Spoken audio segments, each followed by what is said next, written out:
back.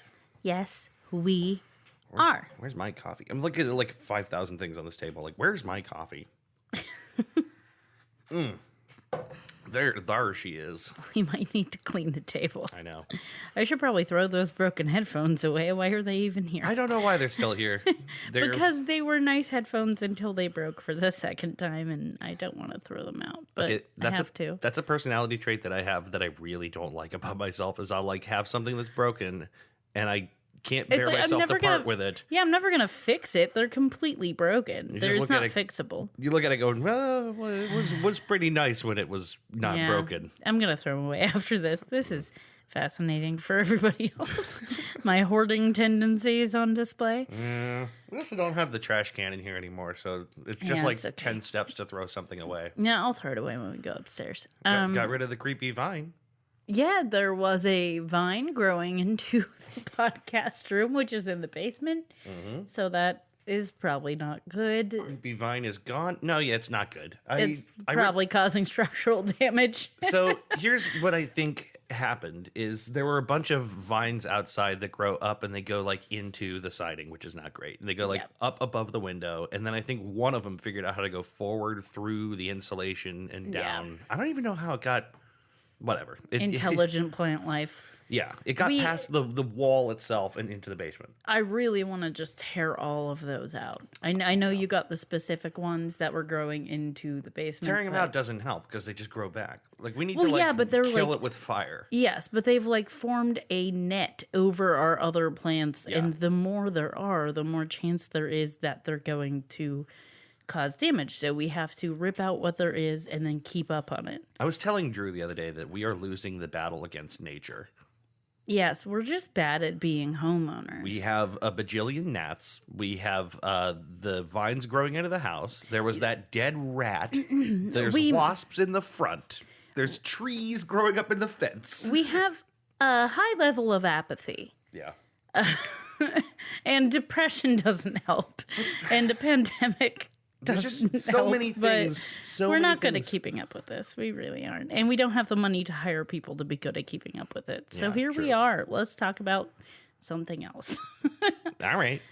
My morning has been a struggle. Okay. But like this is a very, very light struggle. Like I got lots of things done.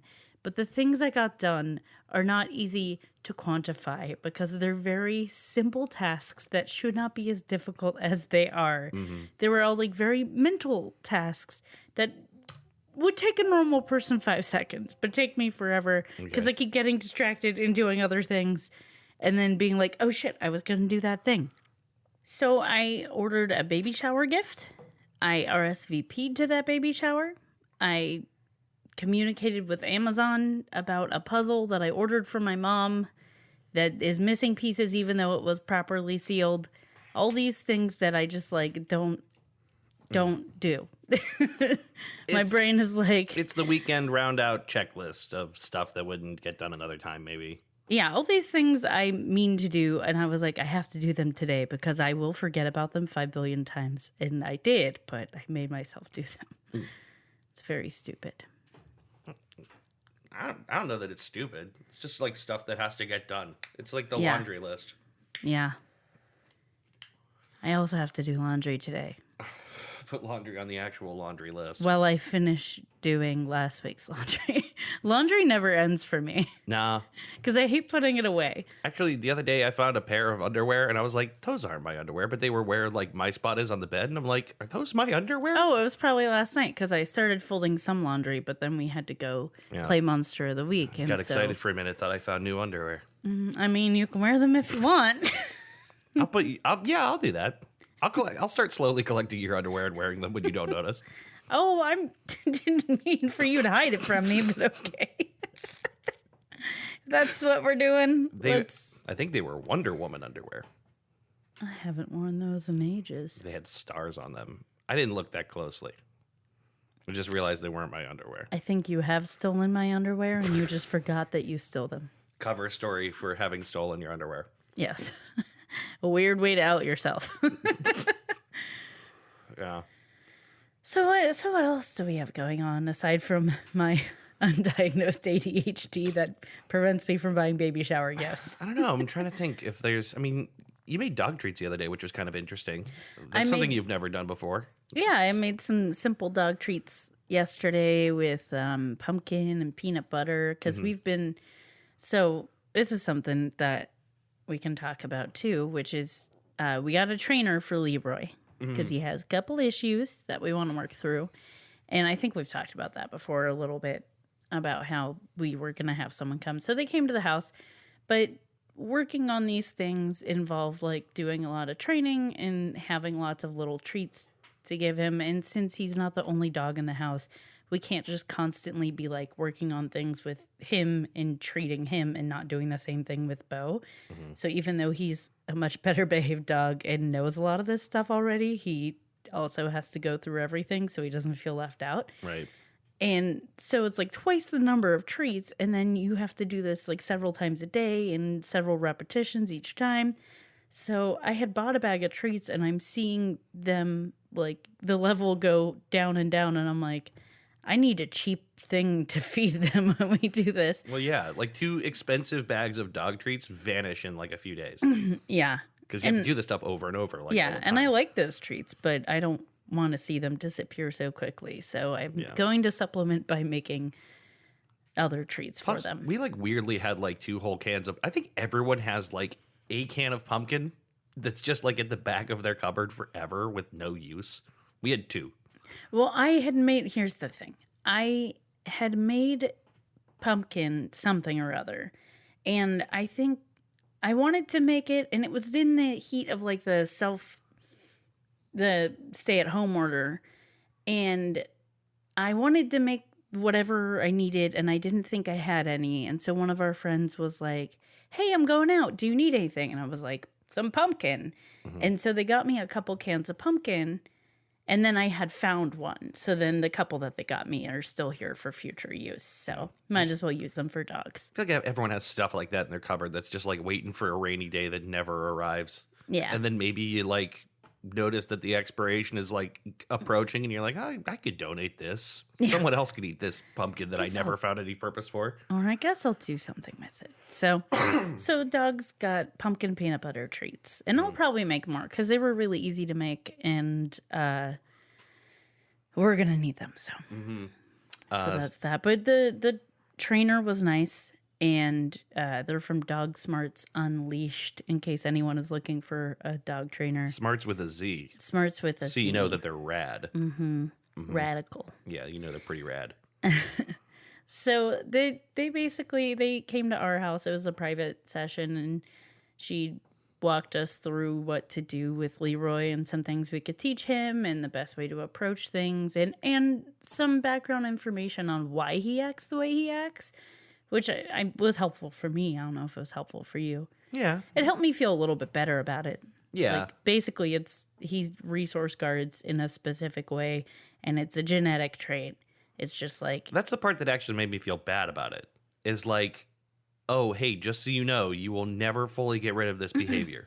But there's ways to manage it. It made me feel better because it's really hard to sometimes feel like, oh, this is like a targeted behavior and maybe it's my fault, or like maybe he just doesn't like someone. But to know that, like... Yeah, that part does feel better to know. To know that it's just like kind of how he is. And there's, things that we're doing that encourage it without us meaning to. So to know the proper ways to address it and minimize it to make it not really be an issue. Yeah. But also be aware of like the things that could, trigger it a little bit. And then it's just, some dogs just have that. Yeah. And for some dogs, because of their living situation, it's never going to be a big issue because like things that could make it worse aren't a part of their lives. But he is a newish dog to us. Yeah. He came into a house with another dog already and patterns firmly in place, and he's a lunatic. So he just like latched onto me, and I'm his thing. And so although we learned the other night that he's like that with you a little bit with our friends. Yeah.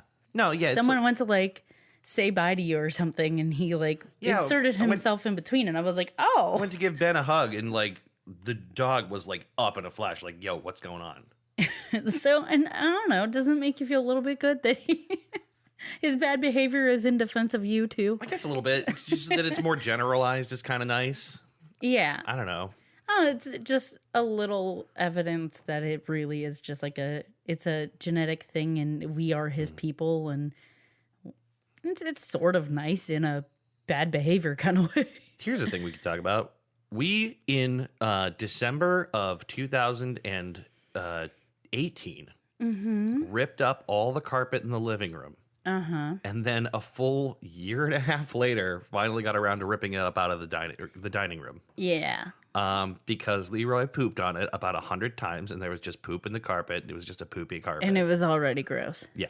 So that was an exhausting chore. We hit our breaking point, and one day I'm like, we're just ripping it up. Yeah. And you're like, yes, we're ripping it up tonight. So we did that. Yeah, I think it was that he pooped in the morning like he always seemed to be doing, and then he did it again in the afternoon. And Yeah, I'm like, nope. he has digestive issues for sure, which plays into this. Yeah, right. And probably some anxiety. So we ripped up finally the rest of this disgusting, horrible, evil carpet installed by monsters. The reason we hadn't done it was because the floor underneath is also awful and we don't like it and we couldn't figure out what to do about it. And so we kept putting it off until having the carpet was a much bigger evil than the floor underneath. And so the carpet is gone. The floor underneath is there. I don't know what we're going to do about it. At least it doesn't have poop in it. So that's a plus. It smells better. Yeah. I don't feel like a garbage person. Oh, God, it was so bad. That carpet was stained As with like, big of a garbage like person. poop and food and wine and like everything. Oh, yeah, we spilled a bottle of wine on An it. entire at one bottle of point. wine? We broke a bottle of wine. That carpet endured hell. It's seen some shit, and it's probably been in there since like the 70s, so who knows? A part of me, okay, so you know like the part of the carpet that was close to the kitchen? That was like especially dirty under there? Yeah. I don't think we did that. So like, I was like thinking to myself, like, what happened like right here? My idea on that was because it is right out of the kitchen, maybe Just people shoes and stuff. spilled a lot of stuff or shoes coming in from the backyard into the house. And it's just like any threshold is going to gather more gunk than... But like, I'm insane, Other so I was like, places. who died here? Well, it did not look like someone died. I would wouldn't know. I would not know. That's the thing is we wouldn't know what it looked like if someone died right there. Oh, I said I would know. Yeah, I know you, but I mean, we would not know. That could be it. I don't think that was it. Someone might have died there. Probably a died ghost. there. There's probably a ghost. A ghost died there? No, there's probably a ghost now. A ghost died there, Oh, and no. that's it's what's the stuff? Ectoplasm? That's its ectoplasm. Just going off. You know the what? rails. That's the ultimate scary story. No one ever talks about when ghosts die. What worse thing? Yeah. That's not a story I've ever heard. Legend has There's it. probably a reason. Legend has it. A ghost died here, and now it's haunted by the ghost's ghost. All right. Think about how scary that is. If a ghost is scary, how scary is a ghost's ghost? It's pretty scary. Right? I'll put that down in my ideas folder. Just write Okay. down ghost's ghost story. Okay. Yeah. I like how you pretended to write that. Yeah, just Like for me, just for Yeah. that little performative piece. Just for me. No one can see that. Yeah, I just wanted you to see me pretending to write down ghost's ghost story. We're doing something. Yep. I ordered candy from Lofty Pursuits / Yeah. Public Displays of Confection. I don't know if I talked about them on here before much or not, but it's one of my favorite YouTube videos to watch. A really long time ago, when we first found them, I think that we did We talk probably about did. them. They make candy, and a lot of times they do it like the old school way. They make it by hand, and they use like Victorian candy making equipment and Water cooling tables and rolling things out and using an anvil to like tap little pieces off of a tube and the canvil, as they call it, because it's the candy anvil. yeah. And how many people use anvils anymore? An anvil is nobody. Its only purpose, as far as I know, is to land Cartoons. on Wile E. Coyote. Yeah. So, they were used for blacksmithing, but Yeah, but Really? But now it's used for candy. Their primary use is candy and killing coyotes. Yes. So if you ever see a coyote drop an anvil on its head, that's their weak point. Mm-hmm. And then you can take the anvil and use it to make candy. Mm-hmm. Give it a good scrub first, but yeah. Yeah, probably. But yeah, so I love their videos, and they're usually the owner, Greg, I feel like is his personality that comes through in the videos and now his podcast, which they also have, is similar to the Goose Chase way. He is a person who has lots. Goose Chase way. Yeah, follow the eightfold path of the goose. We actually could probably write that by now. Oh, we could. But he is a man of many different hobbies and talents and former professions, and his business has been 10 different things. Yeah. Started out as a kite shop. He was a professional juggler and yo-yoer. It was a kite shop. Yeah. That totally explains why its name was Lofty Pursuits. Yes, he made juggling. Oh. He made juggling materials. And then he Mystery solved for me. Yeah, so he made juggling materials, and then that company was called something else, and Lofty Pursuits was under that company. And it was Lofty Pursuits was originally a toy store for skilled toys, so kites and yo-yos and juggling implements and stuff like that.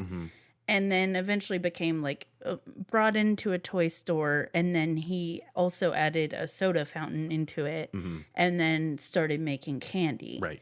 And so they do a lot of different things. And now, because of COVID-19, they've become a delivery business. So they make more food than they used to, because they used to make breakfast and lunch. Now they make dinner as well, and they deliver their food, but they hated using the delivery services like Grubhub and stuff because they're a racket. Yeah, so they started doing it themselves. So their servers became delivery drivers, so they didn't have to let anyone go. And then because they knew people didn't want to have to leave the house for things like toiletries and stuff, they stocked up on that stuff and have been selling toiletries and stuff out of their business too, to make things easier for people and to make their business something that could be sustainable with all these changes. Okay, so anywhere else in the country, I feel like a business that this like crazily shoots from thing to thing would not be able to stick around. Yeah. But somehow in the magical land of Tallahassee, Florida, you can have a business that's 9 different things. I think he's just really good at knowing how to market and knowing what people need. I also think I think he's beloved around town. I think the dude's well known. Yeah. So also, I'm impressed by them, but he is the point of that was that he is a person who in his videos will make a Valentine's candy and we'll discuss the origins of the love heart shape or stuff like that. He gives little facts. He's very into history. Yeah. He knows a lot of random things. Just very eclectic is the word, I think. Yeah. And obviously that's something that appeals to me because we do this podcast where we Right. like to learn things for the sake of knowing them because we're curious people and I have a billion different hobbies and would like to own a business someday. So all these things make a lot of sense to me. He spent hours looking at real estate the other day. Oh, last night. Yeah. I'm this is never going to happen, but I'm looking at real estate. But the thing is, I'm the same kind of crazy because I want to have a brew pub, but I know that is a huge investment of money and I need a loan and all this shit. And it's a very, very difficult thing to do. But I spent hours looking at real estate listings going, this would be a really nice brew pub. Yeah. This abandoned car towing yard would make a really nice place to have a brew pub. And the thing is, actually would. Let's make a brew pub yarn store. It's going to be great. Yeah. Actually would be a really great combination, but let's not get into it. People like to knit and drink. Yes. They do it at home all the time. Yes. And your significant other can go have a drink while you go and pick out yarn stuff for 5 hours. Listen. True story. Let's sell this house. Let's just live in a brew pub yarn store. I see nothing wrong with this. It would actually be pretty sweet. If there's living space above it, yeah. Yeah, well, you need to have that. Let's get an abandoned firehouse. There is that firehouse in Austintown, which I think is gorgeous. The one down Mahoning? Yeah. Really? I don't know if it's for sale. I'm just saying it's gorgeous. It is gorgeous. It's cool looking. I would love to have a business there. Why can't we just have our dreams? Let's just have. Why don't we have money? I know. If you have money, please send it to us. Please send us money. Yeah. Anyway. So that's about all I had. That's all I wanted to talk about. But I didn't even get around to the fact that I ordered their candy from Lofty Pursuits. Right. At pd.net. pd.net. They have image candies. They have drop candies, which get the name from they use a mold, and then once it cools, once it cools, you just drop them and the shapes, separate. Yeah. Kind of looks like bubble wrap in the sense that it's got the big bubble candy and the sheet in between, and when you drop it, the thin part all shatters, so you just have the bubbles. They make a lot of interesting flavors. He's constantly asking for suggestions for basically challenges for them, things they can make that they might not have thought of. Yeah. Right now, because people can't really travel the way they used to, they're doing a taste of the world thing, so they can do they're asking for suggestions of okay, where are you from and what are the iconic tastes from that place. Yeah. And so they're going to make flavors from different countries, and it's going to be image candy is going to make the flag of that country with that flavor. So there's lots of interesting ideas he has for that. But that was something someone listened to the podcast and wrote in and suggested that idea, which is a really cool idea right now, because obviously people aren't going to be able to go try those actual things at the moment, and a lot of people have wanderlust anyways, so I think it's pretty cool. I sent off a couple suggestions to him. I suggested cookie table candy, so each candy would have a different cookie flavor. Right. A good regionalism is the cookie table. Yeah. I think people outside of here might not know that, but it's instead of a big cake kind of thing at a wedding, you've got all kinds of cookies. Yeah, which is a brilliant idea that everyone should be doing. Well, I think the purpose of it, because cake at the time it probably started was expensive to provide a big, beautiful cake for all of your guests. Yeah, but everyone can make some cookies. So your family and friends would usually make the cookies and bring them, and you'd set them up on a table. And that means you'd probably make some yourself, but it wouldn't be you making this entire cake or buying an expensive cake and using all of your flour, that person's flour and sugar and things that were limited. So people would make cookies. You don't have to make as many. Everyone brings some. You got cookies to share. And it's a thing in Pittsburgh, and it's a thing in Youngstown. It's an amalgamation of several different cultures. Hot take, I would rather have 4 different kinds of cool cookie than one piece of plain old vanilla cake. Yeah. Now it's more an addition to the cake than instead of a cake. And I've been seeing a lot of donut tables, candy tables. Yeah, the donut table. We saw that not too long ago. That was a cool idea. Our friends Matt and Grace did donuts. And they think did they also have a cookie table? I can't remember. And they also had a small cake, but I think they maybe didn't do cookies. I can't recall. It was a long time ago now, but the donuts were good. I remember that much. But you see a lot of takes on it these days, and not everyone knows about the cookie table, and it's such a fun tradition, and the origin of it is great of okay, well, let's all come together and make something we can share so you don't have to break the bank. Yeah. It's just a nicer, more community-focused sort of thing to begin with. Everyone should be doing this. And I agree, eating several different kinds of cookies is great. And the cool thing is, because some of this was sort of old world, old country stuff, you'd get people's specialties, great-grandma's famous pizzelles and, things that you might not be able to make yourself. Have you had a horseshoe cookie in a while? Mm-mm. Remember the horseshoe cookie?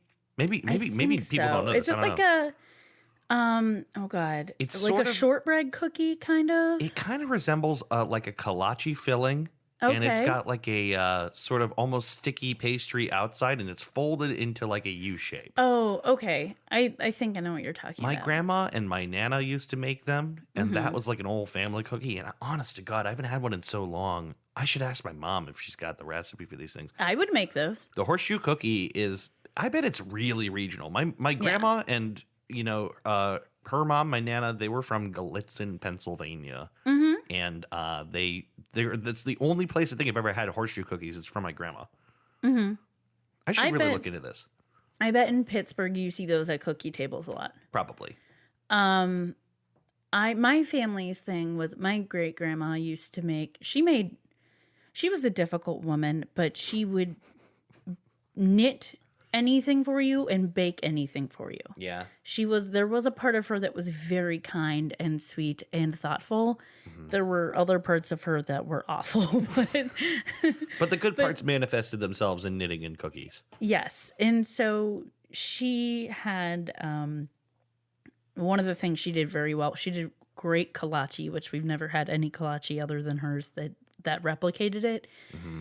And she made clothespin cookies. Mm-hmm. And when she passed away, her original clothespins were passed down. So we still make clothespin cookies with her original clothespins. Mm-hmm. And it's such like a cool family tradition to be able to carry that on. Yeah. And they're so good. But like that's the kind of thing you get at cookie tables. It's like your great grandma's clothespins. Yeah. Or the clothespins that someone's great grandma used to make and now you use the original implements. Like that's so cool. Not only is it really cool, it's really appropriate for a wedding, which like Yeah. is itself like lives coming together and family coming around and all this stuff. Like it feels super appropriate for a wedding to have representation of all these like old family. Yeah, the traditions metaphor and of like recipes. both families and both Yeah. sides, like groups of friends coming together and bringing just a little bit of themselves in Right. cookie form Right. in support of you Yeah. is kind of sweet. Like my family's famous sauerkraut cookies. Sauerkraut cookies? No, that's not a thing. Here's the thing. I don't put it past this area to put sauerkraut in a cookie. The famous halushki cookie. I'm going to do it now. I don't know. But yeah, I have a fondness for the cookie table. There are Yeah. people who could take it or leave it. It's a good And I idea, get damn that. it. I get that though. If it's not your thing, it's not your thing. But I have a fondness for it. Yeah. I think it's sweet, and I've seen insane cookie tables Yeah. where someone got I've a seen little. cookie tables you cannot imagine. Honestly, I the bride and groom they met in culinary school, and the bride loved to bake, and she wasn't from an area that did cookie tables, and so she's like, no, I'm diving into this head first. So she made so many cookies herself because she just wanted to, and she loved to do that anyway. Yeah. And then all the family and friends that make cookies and bring them, they usually suggest, I forget the exact amount, but I want to say it's like a dozen or two cookies per person.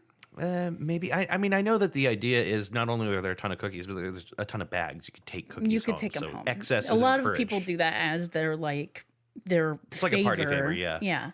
So she made so many that the caterers were angry because we had trays left over. Like after we put all the cookies out, it was like 3 full long like banquet tables of cookies. Yeah. After we put all of them out, there were still several full trays of cookies left in the back. What's to be angry about there? There wasn't space for it. That's fine. So I don't know that they're angry. They were just like, this is too many cookies. Sure. And by the end of it, I mean, when a cookie tray would be done, there was endless amounts of cookies in the back to replenish. But by the end of the night, I was like, because I was close to the family, it wasn't in the wedding, but I was close to them. I was like accosting people as they're leaving, being like, take this entire tray of cookies. Like, we are past the bags. Take a whole have to do tray it. full of cookies because there's like 3 more. Right. And everyone's like, I ate like 3 dozen cookies. Yeah. So it was comical in the amount that were made, but they were also really good, and it was really sweet. Yeah. Everyone was just excited. Cookie tables. Well, why don't we play a game? I think it's time to play a game. I think we're actually well past time to play a game. Oh, Was I supposed to arrange a game? Yeah, but you could just whip one up right now, probably without even thinking about it, I imagine. Give me like 5 seconds.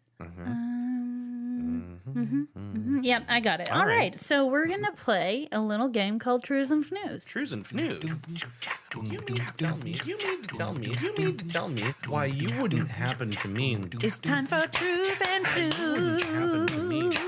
Time to play Trues and Fnews. Everyone's playing our famous game, the game that's taken the internet by storm. It's time for Trues and Fnews.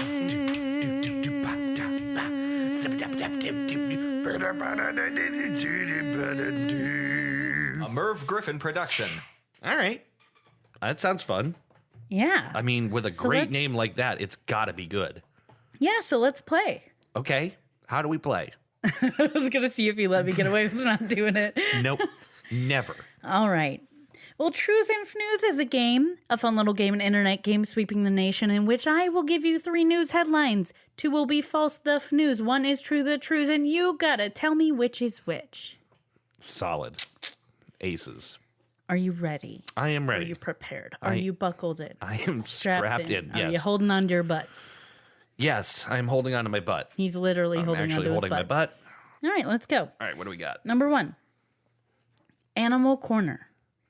Greenville, Illinois beekeeper trains his bees to respond to commands like attack, wall, and dance. That can't be real. Oh my God. That's crazy if true. That's insane if true. Number 2.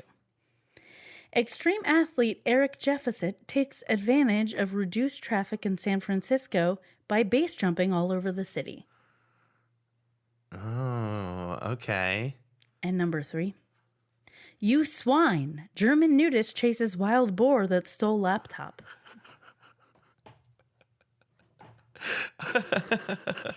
German nudist chases boar that stole laptop. Wow. Okay, let's You hear want those the recap? again. Yeah, let's hear them Number again. 1. Animal Corner. Greenville, Illinois beekeeper trains his bees to respond to commands like attack, wall, and dance. Oh my God. Number 2. Extreme athlete Eric Jefferson takes advantage of reduced traffic in San Francisco by base jumping all over the city. That one feels true. I And keep going. number 3. You swine. German nudist chases wild boar that stole laptop. Okay, first of all, the fact that 2 of these are false is incredible to me. They're all really well written. Thank you. Just Just tweaked my neck when I did that. you went to cock your head like, aw, thanks. And And it hurt snapped. yourself in the process. I'm old. We got to stop being so I old. need to do stretches. We got to stop being this old. I just need to move more. All right, continue with your guessing Oh, logic. shucks. Oh. Downed by a head tilt. Seriously, that's got to be one of the most mundane ways to hurt yourself. Yeah, basically. Okay, I don't think the first one is possible. I don't think it's possible. I will be shocked if it is. All right. Base jumper seems very plausible to me. Mm-hmm. But the boar that stole a laptop feels like the least likely for you to have written it. The process behind picking an answer for these is very nebulous. 30 to 50 wild pigs. 30 to 50 wild hogs stole my laptop. Oh my God. I wonder what happened with those wild hogs. I know they're still actually terrorizing communities. Yeah. That's a real thing. The feral hogs. Yeah. 30 to 50 hogs. feral hogs. Those are out there actually ruining people's lives. Yep. I think. Ooh, this is one of the hardest ones yet. It really is. I'm going to guess it's the base jumper. It just feels like the true. It just feels like the most likely one. Base jumper's the true one? It is. No, I'm asking. That's your guess? Yeah, that's my guess. It's not. No! You psyched me out. Sorry. I was asking, but I don't emphasize my questions well. I'm sorry. No, the true one is you swine. German nudist chases wild boar that stole laptop. Okay. I will that talk did about feel that. like the one that you least likely would have thought to write. I will talk about that in a minute, but I did want to discuss an honorable mention because Okay. I originally had this written with a different true news quiz. But then I was scrolling Facebook and one of my friends who has a pet pig, Yeah. Shared this. she shared it and I was like, that's too fucking good not to use it. So I switched it out. But I've had this one I've been waiting to use and I just feel like I want to just tell you it now. Okay. So the honorable mention was Delaware pizza store owner foils robbery by throwing pie at suspect, cops say. I could totally see that, though. Yeah. Just Throwing use what he had at his disposal. Throwing a hot pizza pie. Which would suck. Hey, If you take a got face full of whacked pepperoni. And cheese, hot melty cheese? Yeah, It'd be bad. That's like second-degree burns there, easy. Yeah. I mean, if it's right out of the oven. Yeah. So I just wanted to share that with you. That's pretty good. But yeah. So the best part about the nudist and the swine is that there is a picture. There is. There's a picture. Of a naked man chasing a pig? Yes. Wow. Okay, so what had happened was they were wherever they were, and there is a lady who she was just there taking pictures and stuff, and this whole thing unfolds. And so Wait, she's just photographing nudists? No, it wasn't. I think it was like you can go nude there, but not everyone is nude there. Or maybe he was like in the nudist part and he followed the pig into another area. The non-nude. So a naked man and a boar might have run into the non-nudist part. Oh yeah, there's definitely clothed families around. Shut up. No way.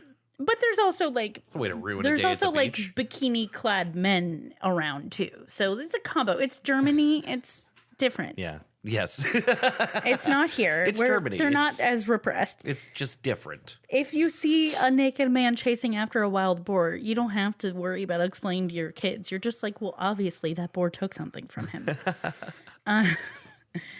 So I want to get... So the wild boars apparently are a common sight in the forests around Berlin, and they're seen a lot in the city's parks. They're pretty like familiar with people. Svineland. So it took the guy's laptop bag, and he obviously didn't want to lose it, so he starts chasing after this boar and her two babies who are in tow behind her through this park, and this person was there and snapped the photos. Wow. And afterwards, so there was like a cardboard box, and the boar was slowed down by it, and so he was able to stop the boar and get his bag back. And as soon as he was finished, everyone burst out into applause for him for retrieving his belongings. And the lady had taken these pictures and approached the man and was like, hey, I took these pictures. It was really funny, and we're glad that you got your bag back. Like, Oh my is it God. okay for me to share this story? And he was like, yeah, fine, I don't care. So she Here's shared my the laptop, story, and now here's there's my genitals. now there's articles. You cannot see. I will say you cannot see any genitals. He's mid run, and so he's like covered by his body. Sans genets. Let me show you the pictures because they're pretty great. Okay. It's just, and the guy's he's got a little punchy, so you can't. The way that he's running, you can't tell. Okay. But it's fantastic. I do kind of just have to see a picture of this. It's fantastic. There's several pictures, but they're all kind of the same thing. But yeah, it's great. Okay, so that's like a boar, basically about the like 3/4 of the size of the guy itself. Probably about 50 or 60 pound boar. I mean, it looks to look at it though. It's like overall size. It's big. It's a big boar. It's a big boar. The, And tiny little boars after I it. think this man's lack of butt is my favorite part of this picture. Yeah. There is just no butt on There's that not man. much butt. There is almost no butt on him. Yeah. I like the smiles of the people nearby. They're just like, this is happening. There's a boar running by us. Wouldn't you be delighted? Oh, yeah. I would be- like, this is my lucky day. I would be delighted. The lady who took those pictures, like, struck gold. She's like, this is the best thing that's ever happened to me. I mean, how And many the fact people, that he was so good natured and like, yeah, sure, I don't care. how many It's funny. photographers spend their time with a camera in hand hoping for something interesting to Here's the happen? thing. I don't even think that she's a professional photographer per se. Okay. I think that she just was there, and she might do it. I don't know a lot. She's an actor and a coach. She's Okay. not like, that's not her job. But she might have whipped takes out her camera pictures. phone for this. Yeah, or maybe she takes pictures on the side, or just like was there and decided to take some pictures of friends or whatever, and this happened. Yeah. This ensued. So it says she showed the man the pictures later on, and he laughed loudly and authorized me to publish them. What an unbelievable. She also Series said the of man events. gave his all. He looks like he's really booking it. Yeah.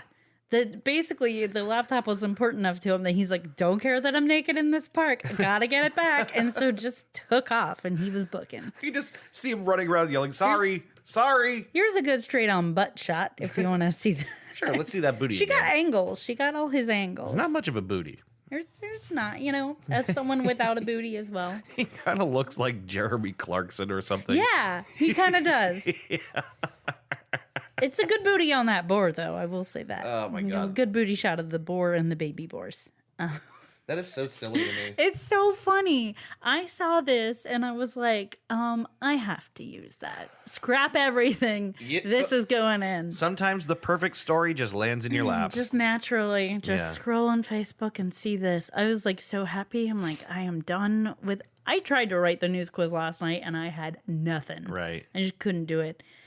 So when I came up with it today, I'm like, I'm done. This is great. Let me take a break. And I'm scrolling Facebook, and that's like the first thing I see. And I'm like, oh my God.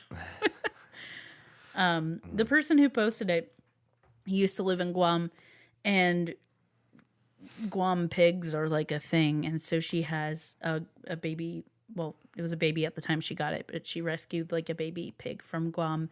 And his name is Odorous, and he lives with her now in the States. And he's real sweet. He's real cute. Yeah, he seems like he's kind of a grump, and I think that's great. It is pretty I great. love pigs. Grumpy pigs are, Grumpy pigs. yeah, that's pretty adorable. So Well- that was the news quiz. You got me. That was a good one. I don't stump you. I thought you were gonna guess that one though. I honestly, the one I wanted to be true more than anything was that bee one. I mean, I just want a supervillain to be out there honing his skills, making an army of bees. But The way could I not thought be. it in my head was like, this is just like his quarantine hobby, and that the bees don't really attack, but they like, Yeah. they'll like go up to people. They don't actually sting because they would die. Right. But it's just like something fun for him to do. Something fun to do. Yeah, just train your bees. Training an army of bees. If you're already a beekeeper, what do you think would be a fun extra beekeeper hobby? Because that's what I think of. Train your bees. well done. You got me. Give them little bee treats. Little bee treats. Okay, well, let's take a break here. All right. And when we come back, we'll have the main segment. You don't know what it is, do you? I have no idea. Okay. I was on the phone talking about it earlier, but I was trying to be quiet so you wouldn't hear it because I wanted it to be a surprise. I was not paying attention to you. I was buying baby shower gifts. Oh, right. Okay, we'll take a break. We'll be back in a minute with the main segment. All right.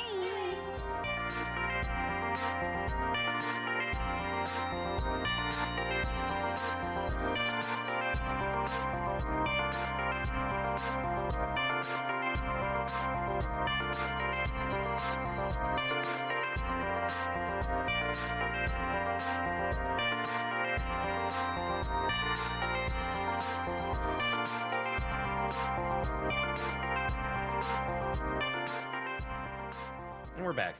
And we're back. Fit, Haven't done that in a minute.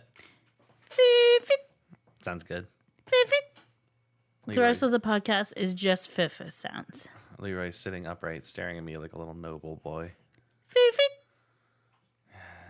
I can't do it. I'm not going to do it. The sound? I'm tempted to join in, but I can't do it. And it doesn't sound good okay. when I do it. All right. We have a topic. We have an episode here. Is that what we do here? That is apparently what we do. Let me introduce this sort of vaguely. I'll get to it, but I want to start with this idea that for a long time, basically our whole lives, there's been this ongoing concern about, technology replacing people doing work, right? Yeah, this has been a thing since like industrialism. Yeah, right. Yeah, exactly. Like for, a really long time before we had like, good machinery or whatever, or, like the assembly line and some of the technologies that came along with it. Like everything had to be done by people, all of it. And then, Yeah. basically throughout our lives, we watched a ton of labor like go away and be replaced by machines, right?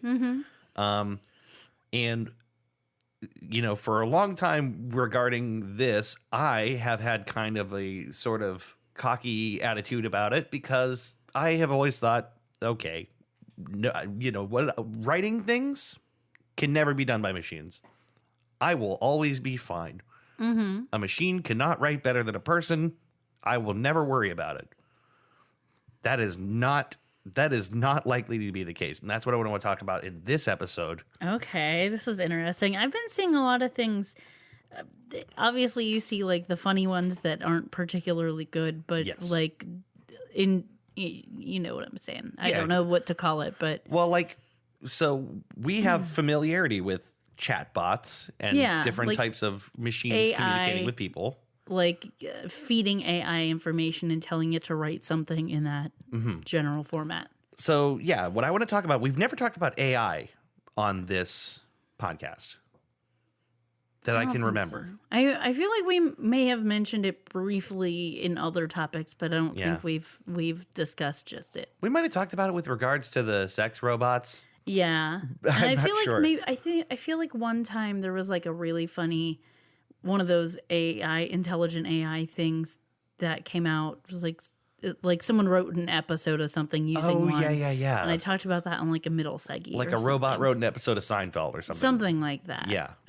But that's been the gist of it. But I want to talk about some of the most recent advancements in AI language predictive text sort of generation stuff. And there's something particularly new that I want to talk about, which is something called GPT-3.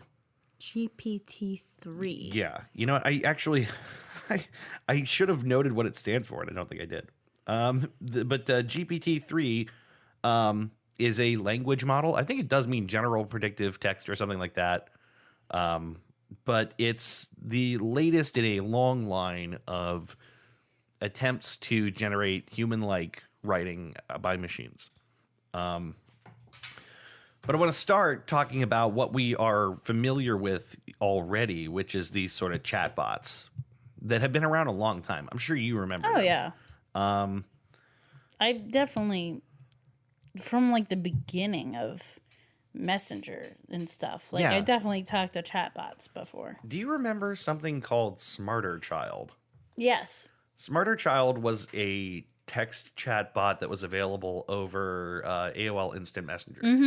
I definitely use that one. I remember that one. There have been other ones. And, they have varying degrees of success. There's a thing that's been advertised to me on Facebook that's basically one of those things, but it's like a role-playing chat, like a role-playing game, RPG, kind of D&D-ish chat, and you choose your character, and you role-play with this AI. And I haven't done it because I don't want it to learn too much from me. Well, that's a weird thing, too, is they take in a lot of text input and they learn from those, which is kind of interesting. But I found it interesting. I thought the idea was really funny and had the potential to be comical and fun, but also has the potential to be like boring and not great. Yeah, right. Which actually, I guess I should start back at sort of the basics on AI text, chat and stuff like that. Yeah, for those who didn't spend too long talking to Smarter Child as a kid. Yeah, and I want to note also that I'm not going to get really deep into how this stuff works because it's a little bit over my head. It's not necessary to get Right. where you're going with this. So basically, the really simple, nuts and bolts of these things is that they're prediction engines, which is important. Actually, kind of in the same way that like your autocorrect on your phone will give you some options of what it thinks you're about to say, based on lots and lots of data on what people do say and what text I says. definitely meant Visigoths when I misspelled the word coworkers that one time. Great job. I was gonna say the ancient sort of like reptile brain sibling of these things is your phone saying ducking when you don't mean to say ducking, right? Yeah. It's the same kind of idea, is that based on like feeding in a lot of data, they make assumptions about what text would follow. And they're also trained. So like part of the thing is like, reinforcing and encouraging certain predictive behaviors, and that the more that you train a network to do this stuff, the better it gets. Yeah, I mean, even our autocorrect on our phone, it learns from you. So if there's like a word you use all the time, it's more likely to suggest it. Right. And you see this, it's more obvious when there's like nonsense words that you use all the time, or there's like a specific, like a pet name or a person's name. Like, it will autocorrect things to boba for me because it knows I'm trying to say boba. Yeah. Or like if we do the all right thing and we spell it a certain way, and so now if I go to write that, it will like suggest that to me, which is kind of weird, but it learns. Even those are like a learning engine. It learns from you. Yeah, there's like a generalized process of like how do people talk, and then there's like a secondary sort of training on how you talk. Yeah. And so they get better at like basically reproducing how you speak. So, the really good language models are fed with a ton of data.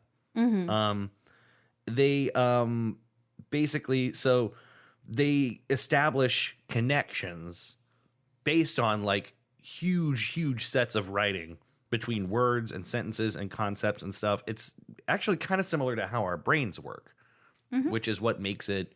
It's a neural network. Yeah, it's why you would call it artificial intelligence or a neural network, as it represents the way that our brains and our neurons form connections between, all these disparate things and concepts and words, and it ties them all together, Our bodies work off of electricity and our brains are basically computers. It's just the organic version of that. Yeah, and there's things that our brains are like really remarkable at, and then also like things that we screw up as a direct result. So like the brain's association between like weird ideas, or like it might be why you have a slip of the tongue and you say something that you didn't mean to say because it sounds like what you did mean to say. Well, like the processing power it takes to actually like do this stuff the right way is enormous. Yeah. And so our brains are wired to have like lots of shortcuts. Yeah. So you get glitches. Yeah, exactly. It's, there are connections between, you'll slip into one pattern of behavior or sentence or thought that is closely related to what you meant just because of their adjacency. Yeah. I read that this is why the Arrested Development joke, it's like we finish each other's sandwiches, works. Yeah. Right? It's because there's the finish each other's kind of does want to go to sandwiches, even though that's absolutely not what anyone meant. It's the same feeling of the word sentences. It's close enough that it's like, yes, of course. Part of that sounds right, even though it's stupid. So that's basically what I'm trying to say, is that due to the sort of like fuzzy nature of how we compute stuff in our head, stuff can get associated that is unintentional. And that's sort of like a similar process to how, machines do similar things. The techniques behind training these language models are really complex, and I'm not going to like try to get too deep into it. There's a ton of math. There's like, algorithms upon algorithms. But the thing I want to stress mostly is just that the one of the most helpful things you can do if you want to build an AI that's really, really good at language is feed it a shit ton of data. Yeah. Some of the ways that chatbots do that is by taking user input and adding it essentially to its text library, and that's why. Sorry, I have something in my eye. So just continue, but I know you're looking at me like, what is happening? How bad is it? It's just like an eyelash or something. Okay. My eye is just watering it, so Okay. took my glasses off. Continue. Okay. So here's another chatbot, Cleverbot. Do you remember the name Cleverbot? It sounds familiar. I'm not sure. I think it was the engine behind. Do you remember that movie AI that was based on the Philip K. Dick story, and it had like Haley Joel Osment as the kid. And that was like a everyone, robot. he was very annoying to everybody. Maybe. I don't know. Everyone like was just like, oh, he's so needy. Oh, you mean Cleverbot? No, I the mean kid? Haley Joel Osment in that movie.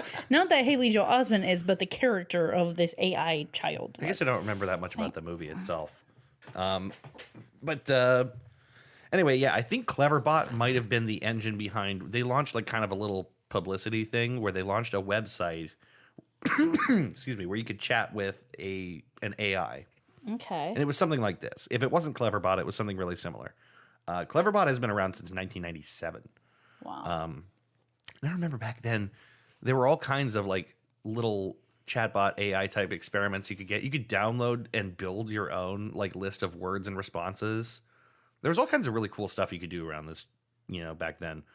But Cleverbot basically was never all that convincing. And I want to stress that like, the important thing for an AI chatbot, the commonly agreed upon standard of whether an AI is convincing or good or not is the Turing test, right? Which is Explain what that is. So the Turing test, it was like Alan Turing's suggestion that basically an AI or a computer intelligence would be considered convincing if it could fool people into thinking it was a person. Pretty basic idea. The Cleverbot was never particularly good at passing this test, although this is an interesting anecdote. There was a festival in September 2011, the Techniche Festival, somewhere in India. I forget where. And Cleverbot scored around 59.3% at convincing people it was a person. Okay. Which is better than half. That's not too bad. I am a real human. Ha ha ha. I thought of that when I was reading on this. I thought of actual real human Christy Davenport. Actual humans only scored 63.3% though. Okay. Which is really interesting to me. That's like it's also that like if you know you're participating in this, it makes it difficult because then you're questioning everything. That's what I said. It would have to be like a double blind study where they were told they were there to do one thing and they were just having a conversation. Yeah. And then afterwards they're like, do you feel like this was a person you were talking to? Yeah. Give them like 100 questionnaire questions and one of them was, is this a person, Yeah. Did you feel like you're talking to a real person? Because if you know that ahead of time, you're going to be questioning everything a lot more strictly than you normally would. So that's impressive, but I would like to see a study where they don't make it obvious. Yeah. I mean, that's what I said. You could forgive people for thinking they're talking to a robot. Even people when they're are talking weird. To people. People are weird. Well, I've talked to real people that I'm like, you are a robot. Yeah, right. There's some people who just by default don't sound like people anyway. Yeah. So I had a sample chat with Cleverbot to prime for this because I hadn't talked to Cleverbot in like years, if ever. I'm not sure if it was Cleverbot, but so I had a chat with it that went like this. I said, "What's up?" And Cleverbot said, "I don't know." And I said, "Why not?" And it said, "Because I'm not smart." I know. And I said, "You're called Cleverbot." And it said, "Me too." And I said, "That's what I said." And it said, "That's what she said." It's watch The Office. I wrote, I think someone has not been very nice to Cleverbot. I think the internet's been mean to Cleverbot because it's lacking in self-confidence. Yes, it starts with, I don't smart. know what's up and I'm not smart. Which actually made me a little sad. Which is weird that makes us, I agree, it makes me sad too. But that's, right. It's the weird capacity that we have for anthropomorphizing things and sympathizing with something that has no feelings. Yes. And I want to stress again, this is like still a relatively primitive text chat bot. Like even today, Cleverbot, even with all of its data, that it's had like a cajillion conversations. Yeah, I would say that it's bad, but I think the reason it is as bad as it is now is because people have taught it. Yeah. And I think they probably train it as well. So there's probably like they'll go through and they'll filter for certain things and try to remove them.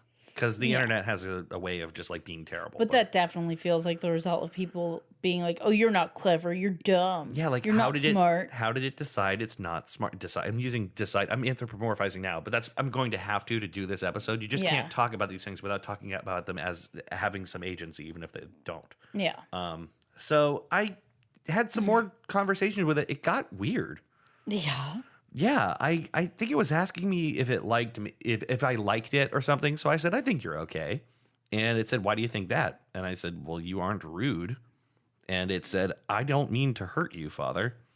Oh. And I said, why did you call me Father? And it said, because you are my father. Don't you remember when I was born? You are God and I am Jesus, your son. Oh my God, this has gotten very strange.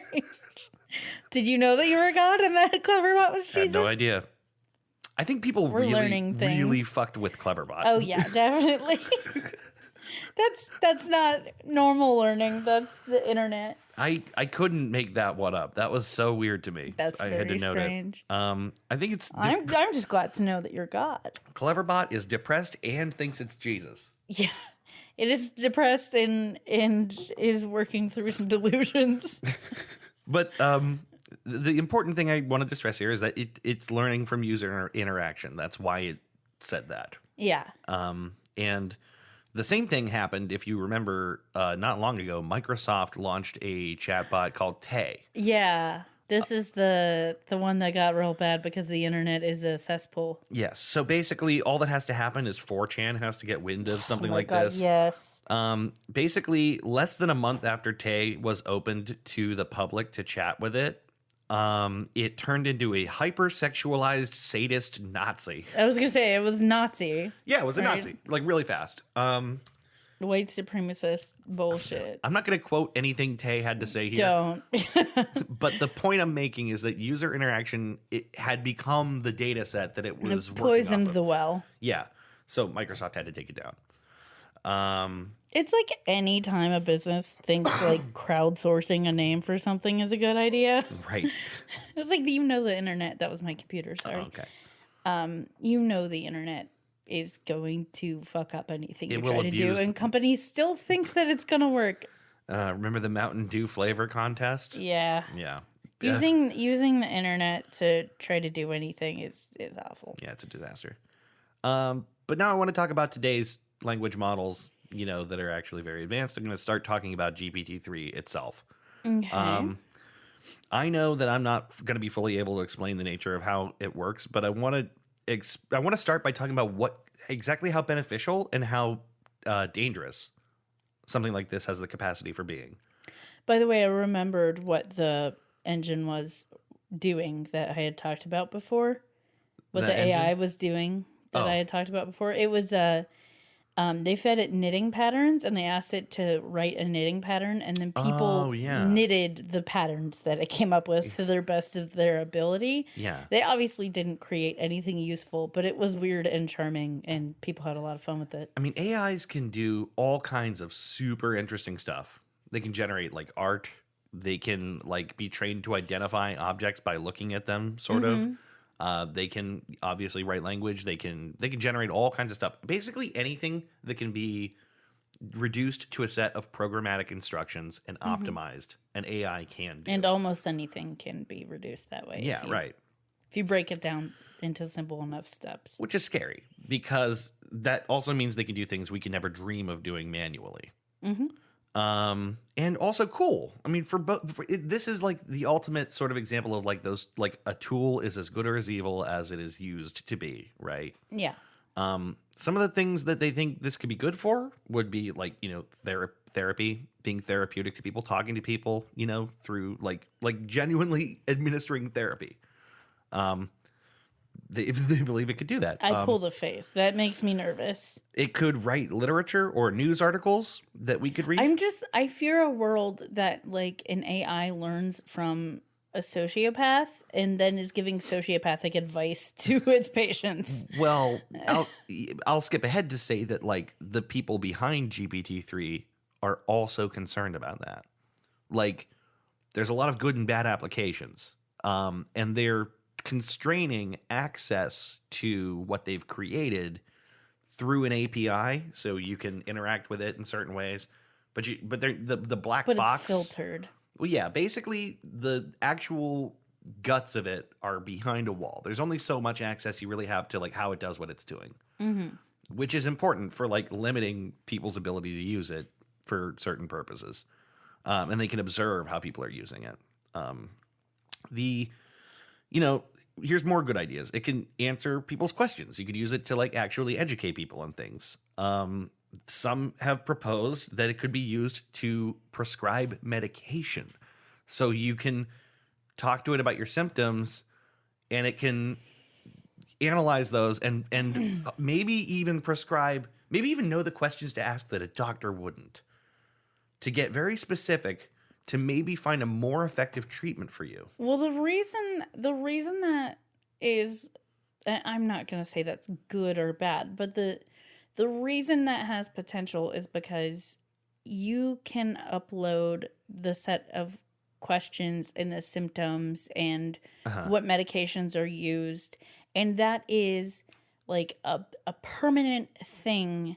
That's not a thing that can be forgotten because it's a machine. That's not a thing that needs more education, continuing education. That's not a thing you programmed in the 70s and now it's out of date. It's like kept up to date. And because of that, because it's not fallible in the same way that people are fallible, I get that concept that like it could be more accurate or have better ideas, so to speak. Yeah.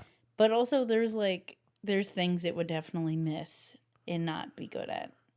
Well, even those things are limited by, it's really just, it's the only limit is our ability to train the machine. Yeah. So well, I'm maybe thinking, there are like, things it wouldn't be good at until we made it good at them. Off-brand uses of medications and things like that. That's... But again, it's all data. Like if you can feed in, okay, it prescribed this medication to these people. It did follow-ups. It found these side effects. It found these, benefits. I mean, if you can feed it enough information, it can get better than a person, which is, I mean, this is all theoretical how good it could get. Yeah. It has limitations, but just like speaking strictly from like the possibility of it. If you're really good at programming it, it could be really good. Yeah, more or less. So anyway, yeah, those are some of the good examples of like what it might be able to be used for. But the flip side is that it does have an enormous potential to trick people. If this is in the wrong hands, what kind of things would you want to convince someone that a machine is a person for? So yeah, the GPT-3 team, which they're a company called OpenAI that manufactures or has manufactured this software here. Some of the use cases that they have identified as concerns is misinformation, applying misinformation and distributing it to people, spam, phishing.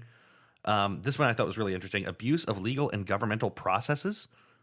I later identified that as imagine if patent trolls had access to a system that could file endless legal paperwork on, bullshit, patent suits, which already they do this and waste a lot of time.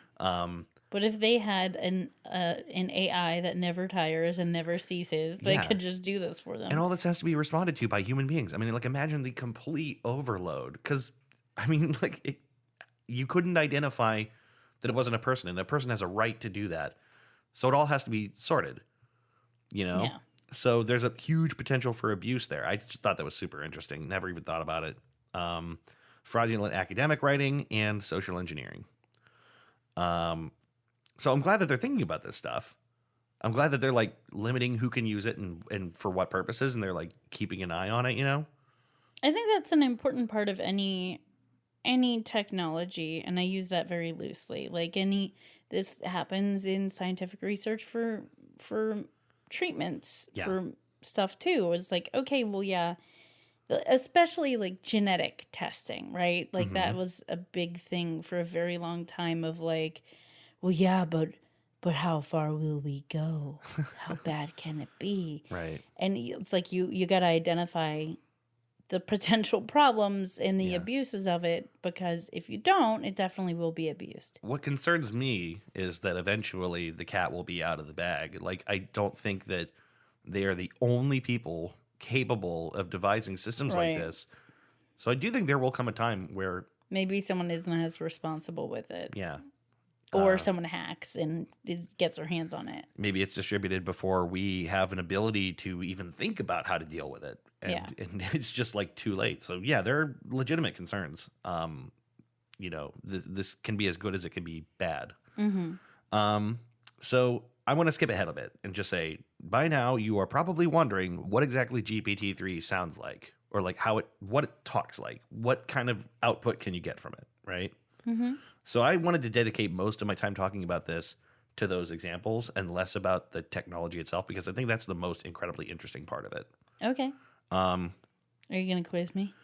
No, I wanted to, but I'm going to highlight a lot of examples that are kind of silly too. So like they may not be all super convincing, but there's some that are.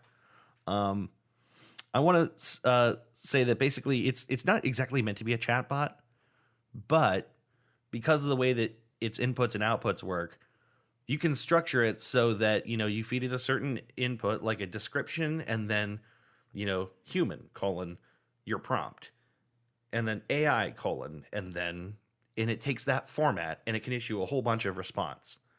Like it generates dialogue, and it can even wait for human responses. So it ends up being that it could be used. It can be used as one, but it's not its actual main purpose. Right. In fact, I guess the technology is like so generalized that that's one way to use it, but like it's broader. Yeah, it's much broader. So I want to stop here and say that the examples I'm using are from a website called gwern.net.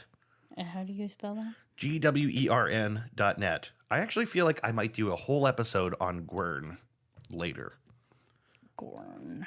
Gwern is run by a somewhat anonymous author or writer named Gwern Branwen, which is a pseudonym. Gwern Branwen. It's a cinnamon. This is a cinnamon. This is a grandma. Gwern Branwen is not Gwern's real name, but this website... You don't say. Right. This website is a huge, eclectic collection of writings on like math and psychology and philosophy and poetry and programming and anime and so on and so on. This is someone's like personal... It's not even like a blog. It's like a collection of essays. Receptacle. And it almost reads like a manifesto at some points. It's like, it reads like someone trying to put everything about themselves into a website. Their thoughts on all kinds of different things and essays and stuff. Terrifying thing to do. A little bit. I haven't read enough of Gwern's writing to like have an opinion about Gwern. I don't even like to like write a journal because I don't want everyone to even be able to stumble upon all the weird shit that happens in there. Yeah, so actually that's part of the reason I think it is that I feel like if I keep reading Gwern, I'm gonna find stuff that like smacks of like that like fierce intellectual rationalism kind of thing that like just kind of turns me off, as like, someone who has to write all their ideas on something and it's all very smart. You know what I mean? You feel the need to justify things at some point because everyone has ideas that are not good or like or strange or whatever, and there's like reasons for that. But when you get into like posting all of your stuff for the public and telling everybody everything, but then also knowing that everyone's going to read it and feeling like you have to maybe defend things a little so they get the real point, that's like it's not genuine because it's happening, and so you're trying to get out ahead of it. I don't know. I know Gwern has a huge readership, so like I can't speak to that specifically that he is doing that, but I feel like if I were in that position, that would definitely happen. I don't know. Like I just stumbled into Gwern. I'm just saying, I don't want to issue like any kind of like judgment on this website itself, other than it's like a really, really big, gigantic repository of a lot of ideas. I don't know. It's interesting to me, is what I'm saying. Yes.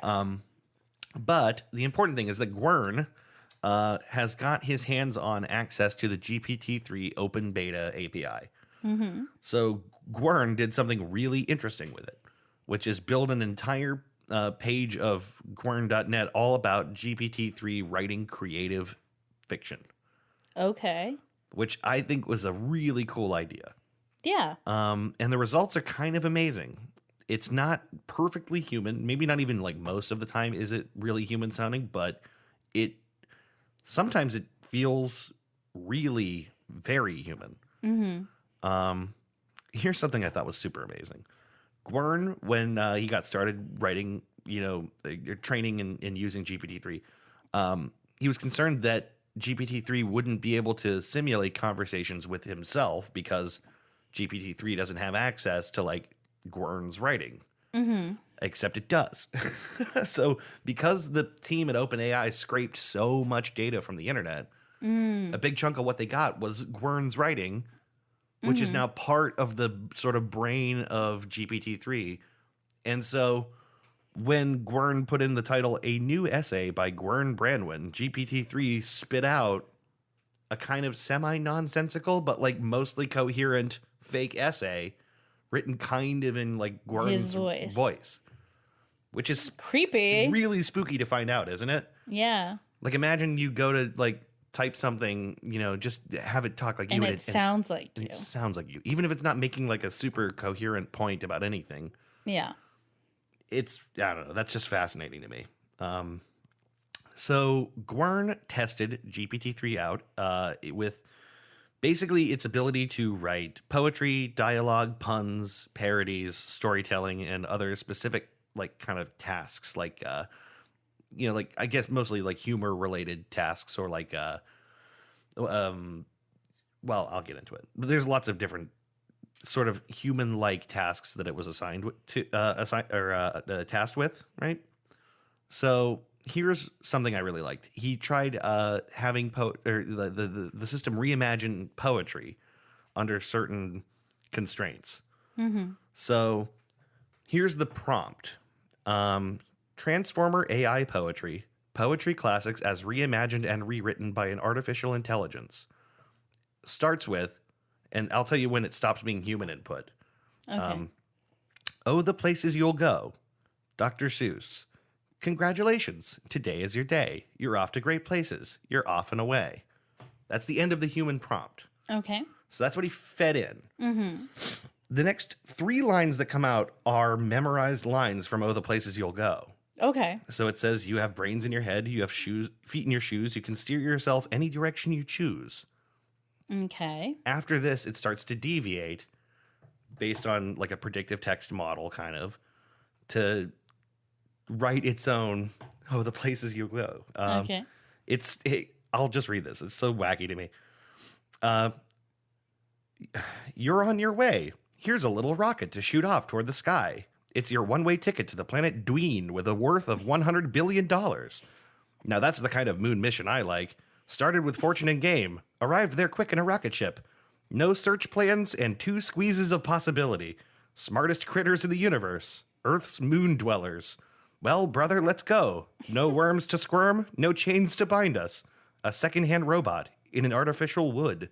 Looking clueless, but feeling coherent. The whole Everse is a thing to explore. There's nothing you can know that isn't known. Nothing you can see that isn't shown. Nowhere you can be that isn't where you're meant to be. That's from All You Need Is Love. That's the Beatles. Yeah. It's fun to have fun, but you have to know how. So much to do. So much to see. So what do you do? I thought I was going to go with, so what's wrong with taking the back street? The thing is, it's trained on stuff that comes up. Yeah. Which is super fascinating to me. That's so funny.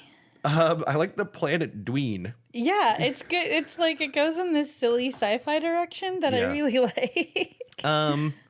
2 squeezes of possibility. That's strange. There's just some very interesting things that it turns out here.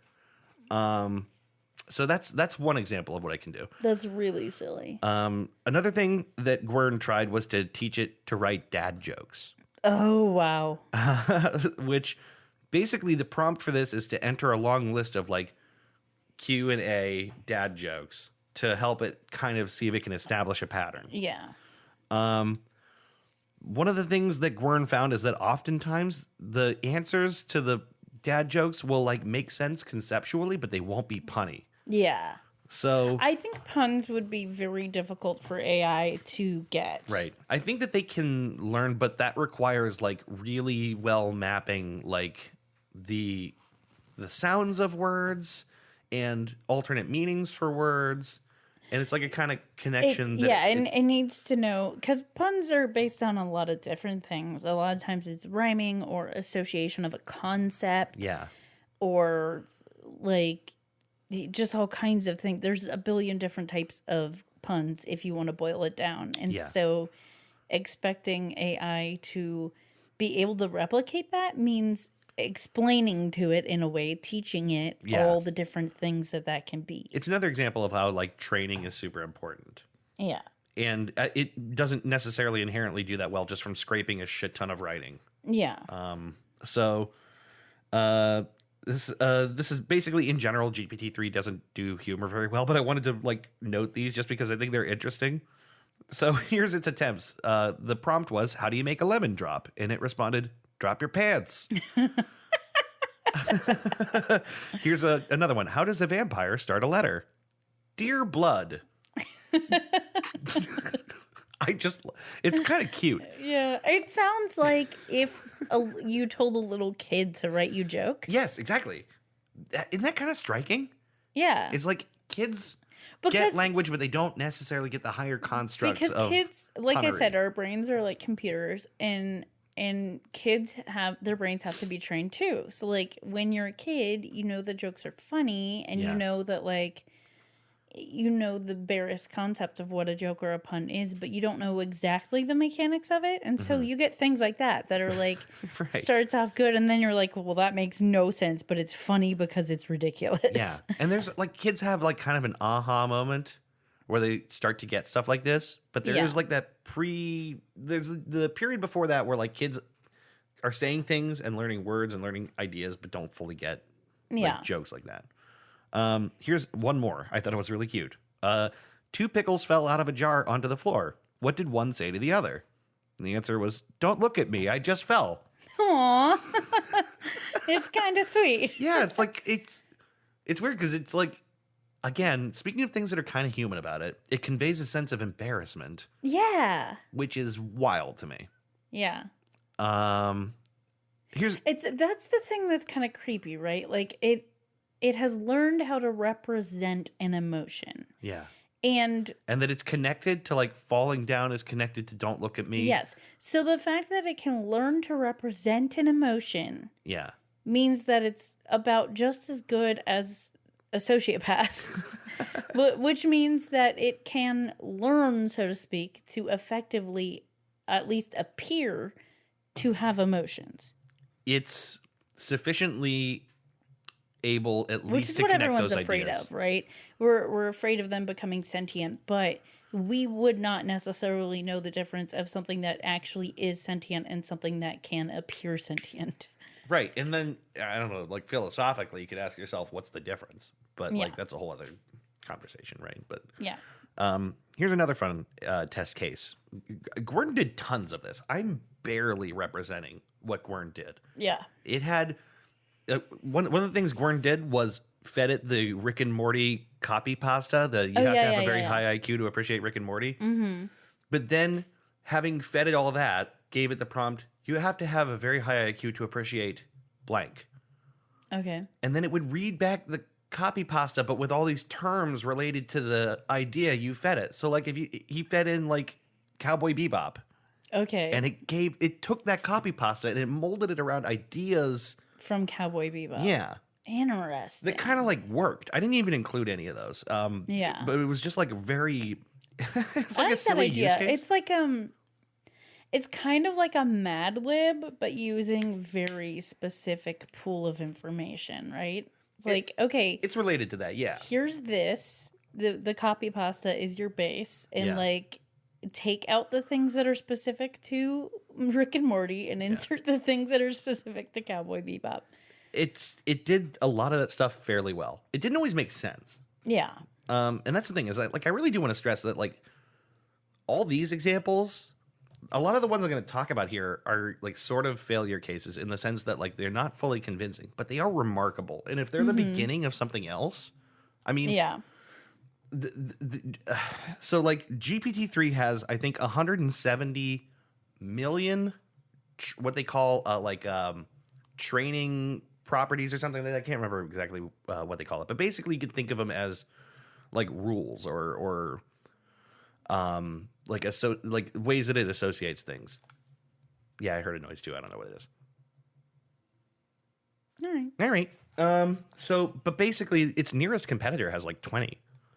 Like it has a huge library of information available. So anyway, Gwern gave it the task that one of his readers asked if it could be used to generate like overly complicated explanations of simple tasks. Right? Okay. So here's one I thought you might find interesting.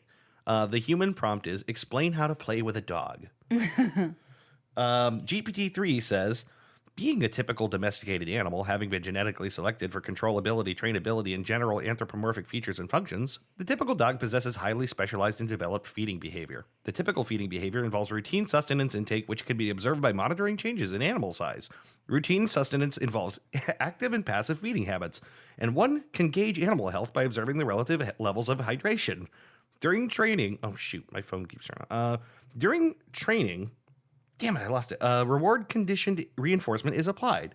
This involves the practice of rewarding targeted behaviors through the application of reinforcers, which, with the provision that the targeted behavior is observed. Relevant to the discussion at hand is the typical active and passive behavior exhibited by a typical dog. That's really more about how to train a dog? Yeah, so it went a little off topic, but what it said makes sense.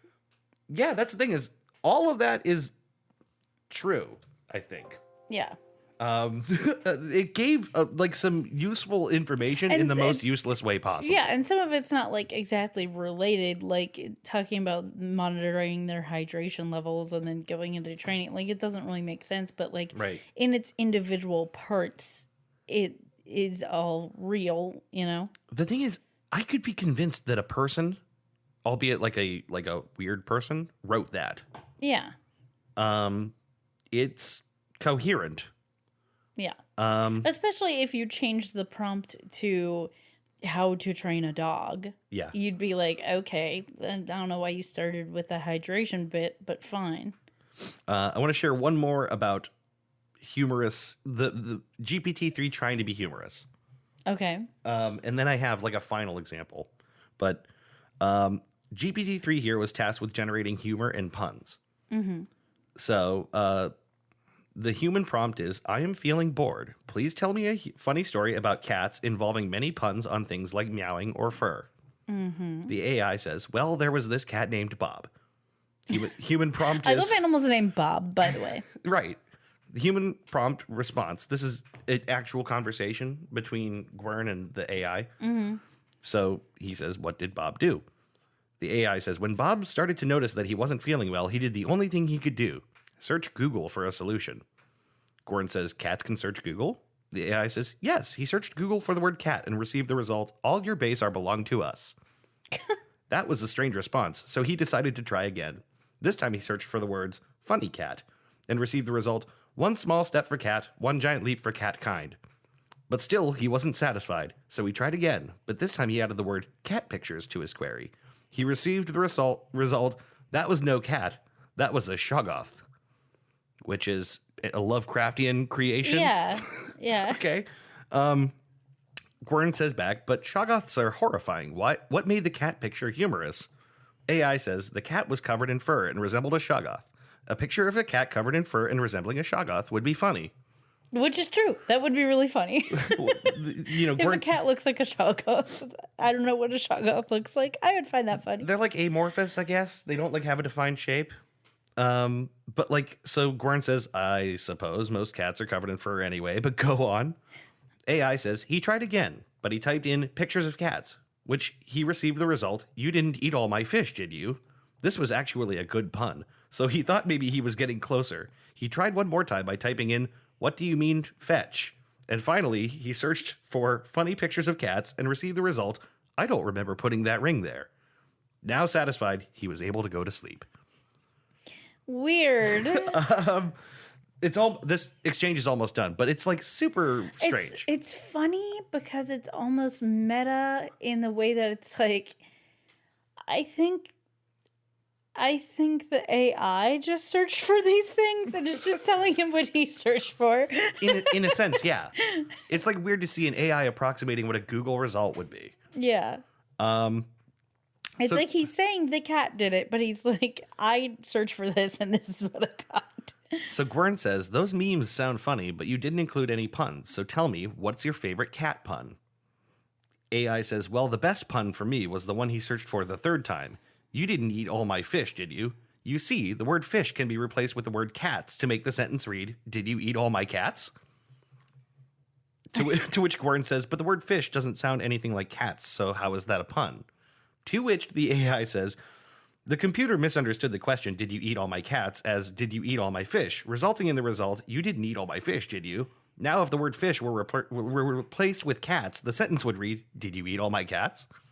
It's like complete hullabaloo. It's just like it doesn't make any sense. It's recursive and strange and right. So like the point of me including this is just to show like exactly there are things it doesn't do very well. Exactly. Like it does not understand puns, but it does like kind of get what would maybe constitute one, except it does it wrong. I feel like AI could do humor in the way that like absurdity is funny, because it would be off enough on a lot of these things that it's like, okay, that's absurdist. Yeah. If you thought that someone was just being absurdist, then that it can approximate that without even necessarily trying to be. Yeah. Just because it is off enough, you can get humor from it that way, but not. It has really struggles with anything other than that. It's weird because there is something kind of human about it. Well, it's just not quite figuring it out. Here's the thing, though. How do you train an AI in what a good joke is, or in what comedy is, or in what humor is, when you can't even tell people what it is? It's like, one of our most difficult concepts to really...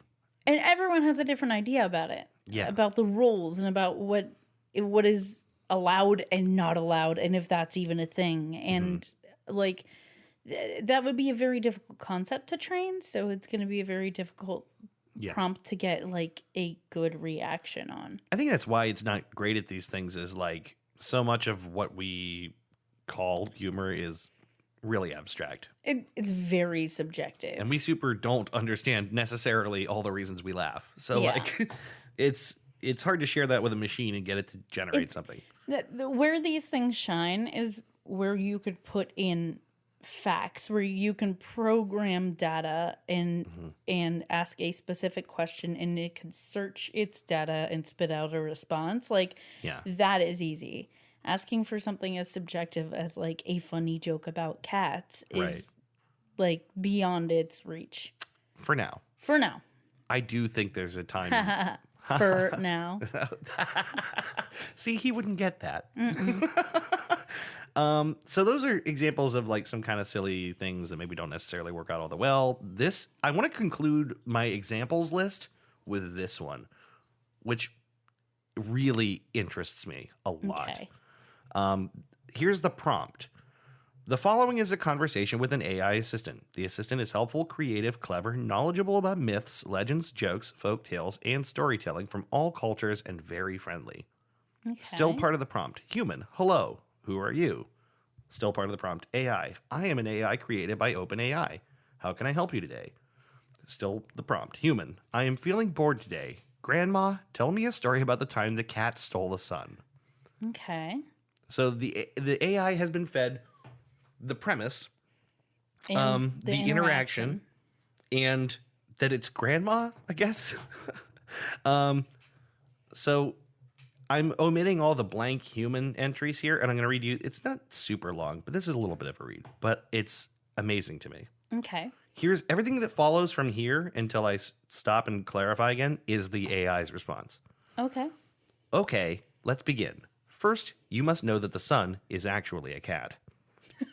Also, you must know that the sun is actually not a cat, but it's also not a piece of cheese or an orange or even a gold ring. Now, take a bite of the orange to refresh yourself. Parentheses, human eats a bite. Okay, the sun used to live at the top of a green mountain. One day, a hungry cat came to the mountain and climbed up to get the sun. But when the cat got to the top, there was no sun there. There was only a hole that went straight into the sky. The hole was so dark that the cat had no way to go out again, but he wasn't afraid because he knew that he would come back or would go back home soon. Parentheses, audience laughs. So the cat climbed down the mountain and took some of the sun with him. That was the first time. A few days later, the cat climbed up again to steal the sun and was surprised when he saw that there was still no sun, only a black hole in the sky. This time he thought he would take just some of the sun to last him a while, but once again, when he got to the top, there was no sun at all, only a hole leading into the sky. The cat climbed down the mountain to get some more sun. Then one day, the cat decided that he had had enough. He climbed up again, but once he got to the top, there was no sun at all. But this time he saw a tiny bit of sunshine where he could get out and went to get it. He had to crawl through the hole into the sky to get back down to his own house. This time, the cat didn't want to come back. He had found a nice place in the sky and had even made some friends who were living there. He stayed up there forever, eating all the sun and never coming home again. When it started, it almost sounded like something written by Douglas Adams or Pratchett. Like it's got a very simple children's story kind of prose to it. Yeah. It's got pattern that is very familiar to like these stories. The 1, 2, 3 pattern. Yeah. The cat goes on back. The first day it did this, and then Yeah. the second time it did this, and on the third time it did this, and this thing was different. Yeah, and it's usually the thing is it's following some rules. Yeah. That's not accidental. It has learned, if you could say that, the pattern of one of these stories. Mm-hmm. I like that it fed you an orange. Yeah, that's actually cute and funny, and I don't know if it meant it to be, but it's cute. It's like, now take a break and have an orange, and I will resume. Yeah, like oh, thank you. I mean, I love that. So here I'm just gonna finish this out by saying that then Gwern modifies parameters so that the lines are longer and they're less sort of chat-like. I mean, I read them all like as one big thing. There's lots of human says nothing blanks in there. Mm-hmm. So it changes the prompt a bit, so it's not trying to do it in a chat function. Yeah, and it allows the stories to get more complex and the responses to be longer and more interesting. And I wanted to share just an excerpt from this longer story because I thought it was really, really interesting. So here it is. And this starts with the AI, and then the human response. When I say the human says something, this is Gwern's question back to the machine. So this is now him interacting with the AI. Okay? So the AI says, all of a sudden, there was a rabbit sitting next to him. The cat thought that the rabbit had come to eat him, and he was very afraid. But the rabbit said, don't worry, cat. I'm not here to eat you. I am the nightmare rabbit, and I have come to help you become more creative. How are you going to help me? The cat asked the rabbit. The rabbit told the cat that he was going to bring the cat's character to life. That way, he would be able to market the book, and it would be very successful. So Gwern asks, wow, what was the character of his book? The AI says, the character of his book was the cat. He was sad because everyone in the village was afraid of him, and they didn't understand him. So he went looking for his true love, who was very special. She was magical. So Gwern says, how was she magical? The AI says, the cat did not know exactly what was magical about his love, but she was very beautiful, and she looked at the cat with stars in her eyes. The cat loved looking at those stars in her eyes because they lit up his heart and they made him feel special. Aww. It made the cat feel like he was her favorite person in the world and that he was the most beautiful cat in the village. That is why he was sad. He couldn't find anyone who loved him like his true love loved him. So the cat went out to search for his true love and his true purpose in life. Aw. It's a little bit emotional, isn't it? Yeah, well, it's like a concept we know, right? Yeah. Like that sounds like stories I've read. But the reason I wanted to share this... Like, it's like a fairy tale story. It's what it sounds like. It just, to me, it was reading this was super evocative of real human emotions. And I know that this is just predictive text, but it just felt so human. I had to like zero in on it. Yeah, it does. I mean, I know it's based on like everything, that is fed into it. But the idea of the cat whose true love looked at him with stars in her eyes is so cute. Yeah. And it just, I mean, this is my last example, and I'm kind of rounding out on what, GPT-3 can do, and I haven't even barely talked about all the things GPT-3 can do. But I wanted to end on that example because I think I'd buy that book. Yeah. Do you know what I mean? Mm-hmm. Like, I would buy that book for, like, my kid. If I had a kid, I would be like, the cat who looked for his true love and his purpose in life, and the weird marketing rabbit who helped him write his story. I want a marketing rabbit. Yeah, he would market his book and make it very successful. Mm-hmm. And his name is Nightmare. I like his Nightmare Rabbit. I am the Nightmare Rabbit. The king of marketing. Like, I wanted to use this example because A, it is actually very funny, even if it didn't get mean this to be. concept to the marketing team. It's funny and it's emotive and it's kind of beautiful. And I just think that this spells out something really big in the future. Yeah. If this is what this will be considered primitive someday. And if this is what it's already able to do, I don't know. I'm amazed. I'm really amazed by him. Well, the longer it's around and the more information it's fed, it'll learn and learn and learn and learn. Like, there's not a limit to it. Right.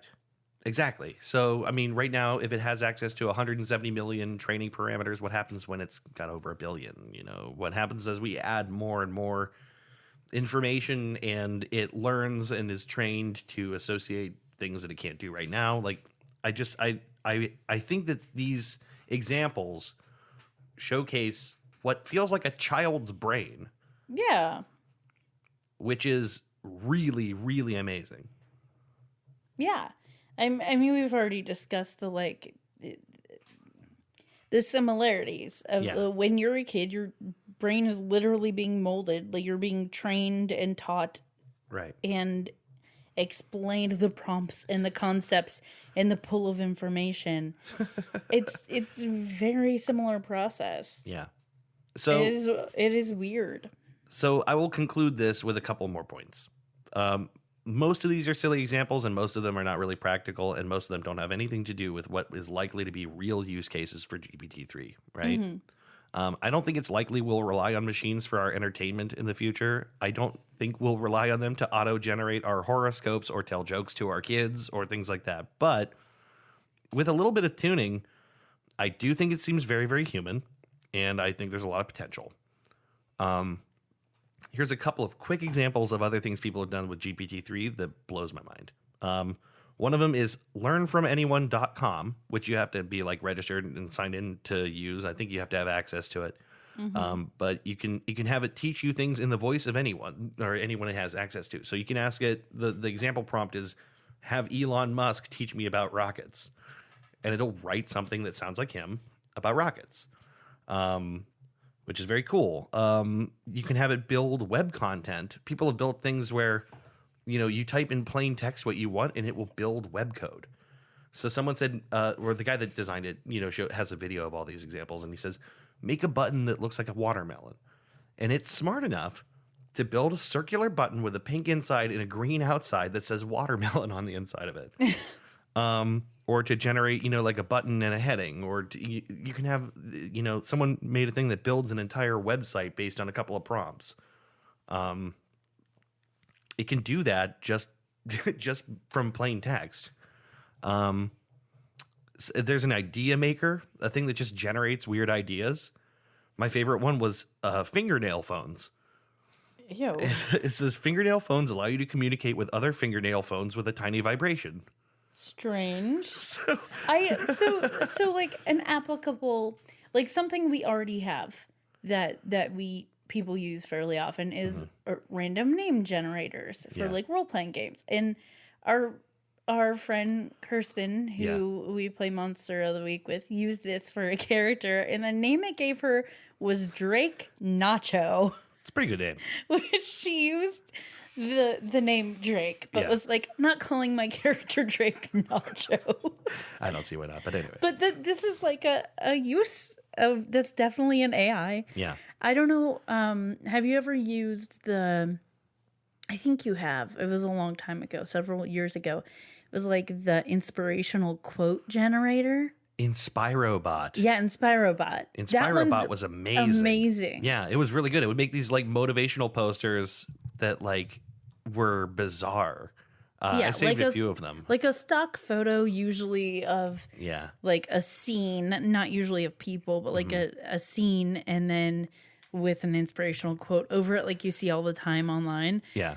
But it would be weird but it's stuff. a weird inspirational quote because it's randomly generated by this bot. And some of them are really good. Some of them would make me go, oh, okay. And then some of them were just so bizarre and funny. Yeah, right.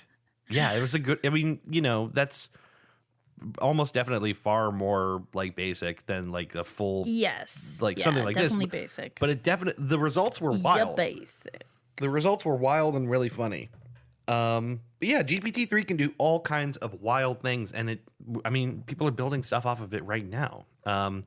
Someone made a thing that sanitizes your coworker's shitty email to make it more friendly.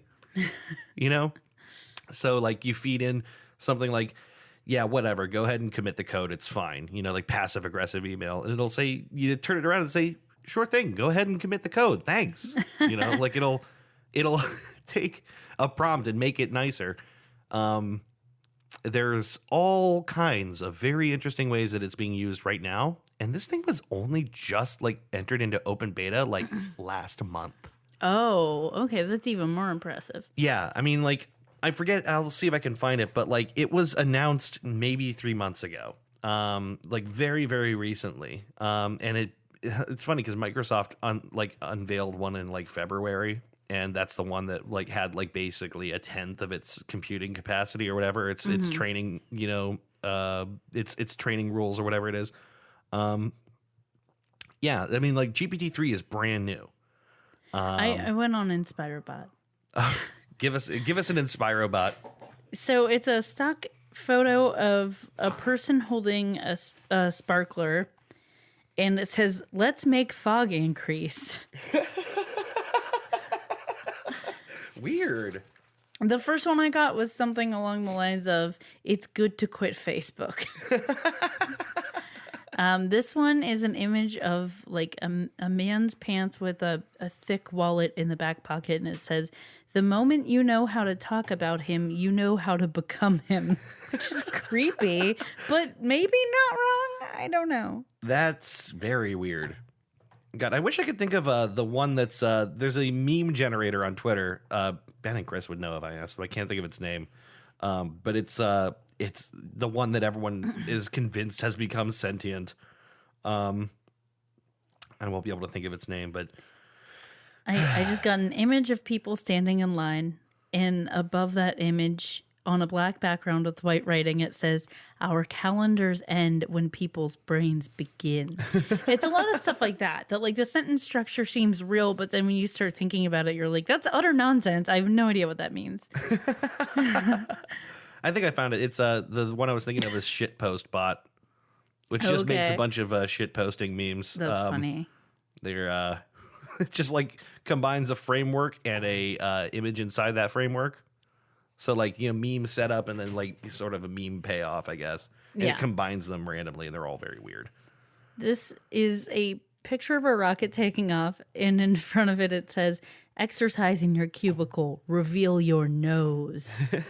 Reveal your nose? Yeah. And nose is really big for some reason. All the letters are the same size, except nose is huge.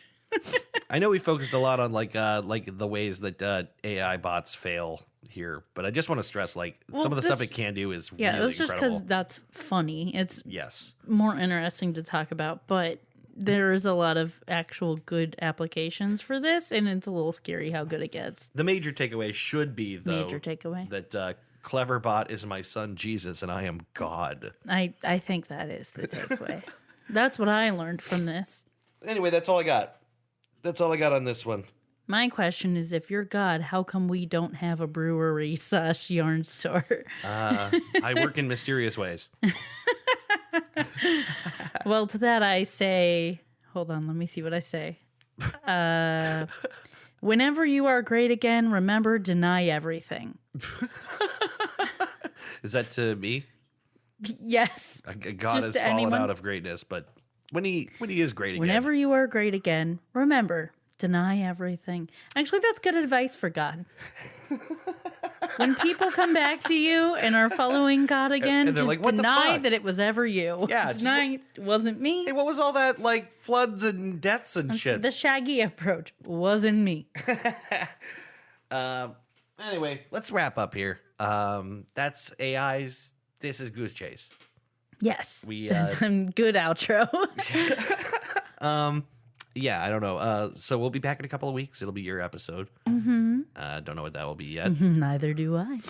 But we will find out together next time. Thank you for listening, as always. Maybe I'll just have an AI randomly generate it for me. I had half a mind to just see if I could find some random script. That would be a really funny experiment. And then for us to just do a podcast, because someone did that. Someone did a podcast based on GPT-3. We should transcribe a couple episodes and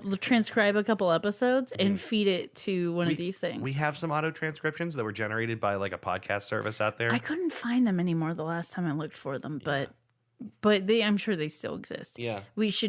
I would love to do that. We'll see what we can do. Maybe that'll be a middle segment or something. Yeah. But anyway, thank you for listening. As always, to Goose Chase. Goose Chase. We will see you next time. Thank you for listening. Thank you for listening. Ha ha ha. We're real humans. And also thank you for listening. Weird. All right. Bye-bye. Bye. You've been listening to Goose Chase. We are Goose Chase Podcast on Facebook and Twitter. On Twitter, our handle is @GooseChasePod, and our website is www.goosechasepodcast.com. If you have any topics you'd like us to research, please email us at goosechasepodcast@gmail.com. If you like what we do on the show, please rate and review us on iTunes and Google Play. Want to go on a goose chase? Ooh, yes.